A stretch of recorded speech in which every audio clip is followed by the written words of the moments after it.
done with your team, go to monday.com and start your free trial today.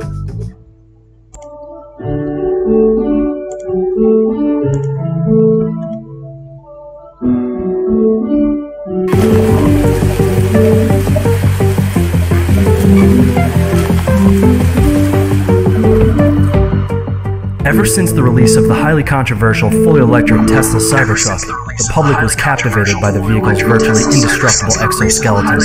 Made out of ultra-hard 30X cold-rolled stainless steel, the same material used by SpaceX for the Starship spacecraft. The Cybertruck, with its brutalist polygonal styling and raw finish, almost looks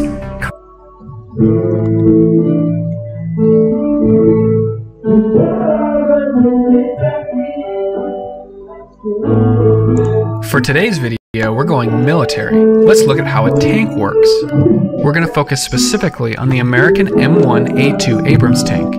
We'll look at the caterpillar tracks, the turret, where the crew sits, and the engine in the back that powers it all.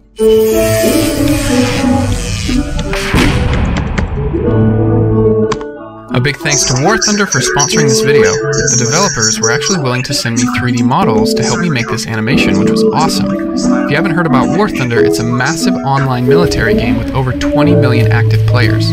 It's historically accurate too, which means you can learn a lot while playing. War Thunder is free to play, and it's available on PC, PS4, and Xbox One. Try War Thunder today. Just click the link in the video description below.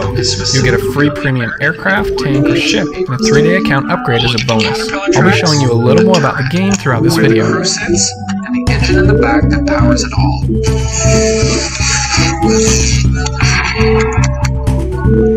The M1 Abrams tank was introduced in the year 1980. The tank was named in honor of United States Army General Creighton W. Abrams Jr., who was a commander in the Vietnam War. The idea with the M1 Abrams tank was to keep it low to the ground so that it was harder to hit. Angled sides on the tank allowed enemy fire to deflect off the side. It's a bit cozy inside, so I hope you're not claustrophobic. During operations, the crew may spend hundreds of hours inside with very little sleep. There are many versions of the tank. We have the M1, then came the M1A1, and then the M1A2. There's also minor variants of the tanks with many different enhancement packages. But to keep things simple, let's not worry about these, just these 3 major versions. They look very similar on the outside, but there's been plenty of improvements to items such as the armor, electronics, and the weapons systems. Each new version is generally heavier and slower, but the increased tech makes up for it. For the rest of the video, I'm going to focus specifically on the M1A2 Abrams tank, though some of what I'll say will be true of the previous versions as well. Let's look at some specs. The height is 8 feet, the length is 32 feet, and the width is 12 feet. For comparison, here's the size of a person. This tank weighs a whopping 68 US tons. That's equal to the weight of about 35 cars. Even with all that weight, the tank is capable of speeds of up to 42 miles per hour. It has a fuel capacity of just under 500 gallons. Again, just for comparison, most cars can only hold about 16 gallons. But tanks need all of that fuel because they only get about 0.6 miles per gallon compared to the average car, 25 miles per gallon. So it's a gas guzzler, but it's heavy and powerful. Let's look at some of the features of the tank. We have the caterpillar tracks, the wheels, there are 7 on the ground on each side, the main body, which is called the hull, and the turret, which is the part that spins on top and holds the weapons and other equipment. The engine is housed in the very back. The tank holds a crew of 4. 3 of them are inside the turret, and 1 of them is way up front. Now that we're familiar with the outside of the tank, let's look at more specifics, and we'll start with the caterpillar tracks. These are sometimes called tank treads. They are made of steel with replaceable rubber pads. There are 7 road wheels on each side of the tank, a raised idler wheel in the very front, and the drive sprocket in the back. This one has gear teeth on it, and it's the only one that's powered by the engine. It moves the entire track along. The other wheels spin freely as the tank treads move past it. The road wheels also have suspension built into them. The whole reason we use caterpillar tracks is to allow the tank to go over some very rough terrain.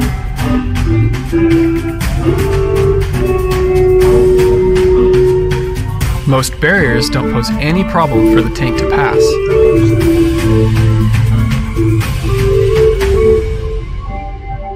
A lot of this is pretty similar to how other tanks work. You'll find a lot of the same components. War Thunder is actually a pretty good way to learn about the different types of tanks. You'll see they have all three variants of the M1 Abrams tank, but they have lots of others too, from countries like the USA, Germany, Japan, and France. And it's not just tanks, they have aircraft, helicopters, and ships at sea. War Thunder has over 1,500 of these vehicles from the 1930s all the way through the 1990s, so there's quite a lot there. But for now, let's focus on the tank. Regular vehicles with four wheels have limited surface area in contact with the ground. They can get stuck much easier. That's why it's a good idea to stay on paved roads. The tank, on the other hand, has a much larger surface area to displace all of that weight. Obstacles in the way are usually not a problem. The tank can even climb some very steep hills. Most of the time, it's still a smooth ride for those inside the tank. The tank is steered by altering the speed of the tracks. For example, to turn left, the right tracks need to move faster than the left tracks. Unfortunately, the caterpillar tracks are the most likely part of the tank to break. The good news is that the tank usually carries tools and spare parts so that broken links can be replaced and the tank can keep moving again. Next up is the engine, which is in the very back of the tank. For repairs, the entire engine can be lifted up out of the tank. This is an AGT 1500 engine, which can run off of several different fuels, but most of the time it runs off of jet fuel. In your car, you'll find what's called a piston engine, with these pistons moving up and down to rotate the shaft. But in the tank, you'll find a turbine engine. This one works a little bit more like a jet engine that you would find on an airplane. However, this engine is actually fairly quiet, which is really important so you don't give away the tank's position to nearby enemies. The engine gets very hot, so these two side cooling units will help remove the heat. The exhaust comes out the back, so make sure and stay clear when the engine is on. There's actually a phone on the back of the tank. This way, soldiers on the outside can communicate with the crew on the inside. The sides have armored plates called side skirts to protect the wheels and the caterpillar tracks. These can be opened up in sections for better access to the road wheels. On the front, there's headlights here and 4 tow hooks down here. Remember, there are many different variants of the M1A2 Abrams tank, so another tank might have slightly different features on the outside. And this top part is called the turret. It can rotate all the way around in about 9 seconds. This is the main gun, which is a 120mm smooth-bore cannon. This means that the shells or ammunition are 120mm, and so is the bore, or the hole, that it goes through.